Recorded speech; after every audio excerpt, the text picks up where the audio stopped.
बिस्मिल्लाहिर्रहमानिर्रहीम। अस्सलाम वालेकुम my YouTube family, welcome to my channel. कैसे हैं आप सब लोग? इस उम्मीद के दुआ के साथ कि आप लोग होंगे बिल्कुल ठीक ठाक, अपने घरों में खुश और आबाद। मैं आपको वेलकम करती हूँ आपके अपने चैनल भी यास्मीन पे।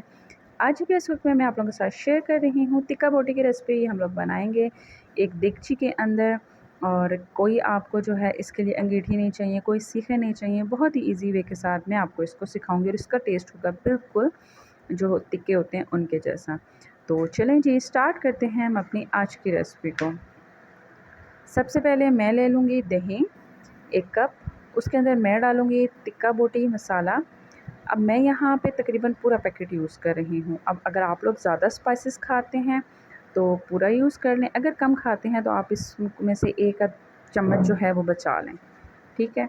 अच्छा, साथ ही इसमें मैं ऐड कर दूँगी जिंजर गार्लिक पेस्ट 1 टेबलस्पून।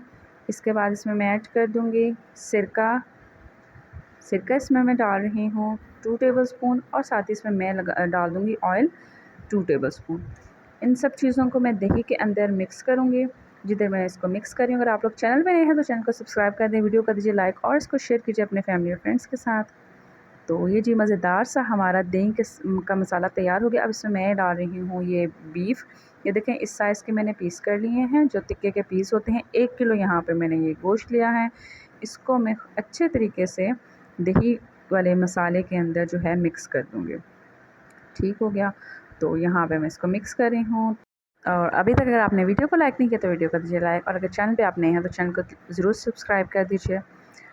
तो इसको अच्छे से हम मिक्स कर रहे हैं, और इसको हम लोगों ने मैरिनेट करना है कम से कम 3 से 4 घंटे, और ज़्यादा से ज़्यादा आप इसको ओवरनाइट भी मैरिनेट कर सकते हैं, और आप इसको मसाले लगा के फ्रीज़ भी कर सकते हैं। और जब आपने बनाने हों इसको निकालें और पतीले में डाल के आप इसको तब भी बना सकते हैं। अच्छा, मैंने इसको ये मैरिनेट किया है 4 घंटों के लिए, और अब मैं इसको डाल रही हूँ एक देगची के अंदर। बेशक कढ़ाई में डालें, देगची में डालें, बस ऐसे बर्तन में आपने डालना है जिसका ढक्कन जो है, लिड जो है एयर टाइट हो और उसमें से हवा ना निकले, क्योंकि इसने बनना है भाप में। यहाँ पे मैं पानी डालूँगी इसी बर्तन में, और जो है ना मसाला जो है इसमें वापस डालूँगी।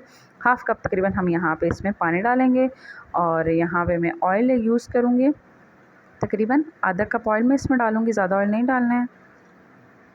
और इसको मिक्स करके हम इसको कवर कर देंगे, और इसके ऊपर कुछ वज़न रखेंगे, क्योंकि हमने इसकी भाप को निकलने नहीं देना, ठीक है। इसने जो है ना अपनी भाप में पकना है, स्टीम में पकना है। सिर्फ हाफ़ कप हमने इसमें पानी का यूज़ किया है, उसी के अंदर ये गोश्त जो है हमारा गल जाएगा। तो चलिए जी, मैंने इसको कवर करके यहाँ पे इसके ऊपर एक वज़न रख दिया है। तो 1 घंटे के बाद जो है ये हमारा ज़बरदस्त किस्म का गल जाएगा। तो 1 घंटे के बाद हम लोग इसको चेक कर लेते हैं। तो ये जी आप लोग देखिए, बहुत ज़बरदस्त सा ये तैयार हो चुका है। इसको आपने बिल्कुल ना भूनना है, ना कुछ भी नहीं करना। बस अगर तो गोश्त गल चुका है तो ये रेडी है, अगर नहीं गला तो दोबारा से इसको कवर कर दें। तो ये जी हमारी टिक्का बोटी हो चुकी थी तैयार। मैंने इसको सर्व किया चटनी के साथ, और आप इसको ज़रूर ट्राई करना है मेरी बताई हुई रेसिपी के साथ। इंशाल्लाह आपकी बिल्कुल पहली दफ़ा में ही बहुत परफेक्ट रेसिपी बन के तैयार होगी।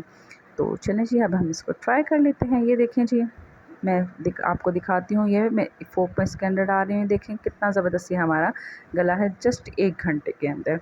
कोई कुकर यूज़ नहीं किया। हाँ, अगर आपको जल्दी है तो आप इसको आधे कप की जगह 1 कप पानी डाल के कुकर में भी बना सकते हैं, ठीक है। तो चलें जी, ये तैयार हो चुकी है हमारी रेसिपी। आपने इसको ज़रूर ट्राई करना है, मुझे अपना फ़ीडबैक देना है कि किस तरह के बने आपके ये टिक्के। तो मैं अब आपसे इजाज़त चाहूँगी, अपना रखिएगा बहुत सारा ख्याल। नेक्स्ट किसी बहुत ही अच्छी सी रेसिपी के साथ मैं आपके सामने हाज़िर होंगी। तब तक के लिए अल्लाह हाफ़िज़।